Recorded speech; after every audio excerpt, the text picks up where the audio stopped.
Oil వేడెక్కాక 4 onions వేసుకుందాం. చిన్న సైజ్ ఆనియన్స్ 4. ఇది మనం ఒక హాఫ్ కేజీ చికెన్ కోసం అండి. ఇది హాఫ్ కేజీ చికెన్ ఫ్రై కోసం. ఉల్లిపాయ కొద్దిగా వేగడానికి కొద్దిగా సాల్ట్ వేసుకుందాం ముందు. ఇలా సాల్ట్ వేసుకోవడం వల్ల ఏమవుతుందంటే ఉల్లిపాయ కొంచెం కలర్ వస్తుంటుంది, కొంచెం లైట్ పింకిష్ కలర్లో ఫ్రై అవుతుంది. 1 స్పూన్ అల్లం వెల్లుల్లి పేస్ట్.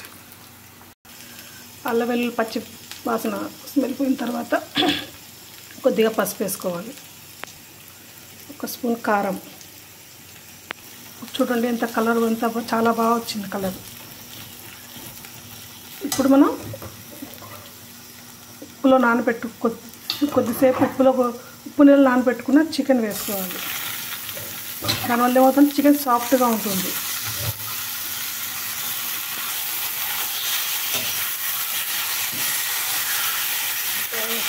Very good. ఇలా సన్న సెగ పైన ఎర్రగా వేగేంత వరకు మనం వేయించుకోవాలి. ఇప్పుడు ఒక 4 పచ్చిమిర్చి వేసుకోవాలి. ఇప్పుడు కడిగి పెట్టుకున్న గుప్పెడు గోంగూర. ఇప్పుడు ఉప్పు చెక్ చేసుకొని కొద్దిగా సరిపడా ఉప్పు వేసుకోవాలి. 1 స్పూన్ ధనియాల పొడి, 1/2 స్పూన్ జీలకర్ర పొడి, ఇంట్లో ప్రిపేర్ చేసుకున్న గరం మసాలా పొడి, కచ్చా పచ్చగా దంచుకున్న గరం మసాలా పొడి.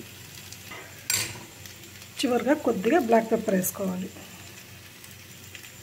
Chicken gongura black pepper fry ready. Thank you.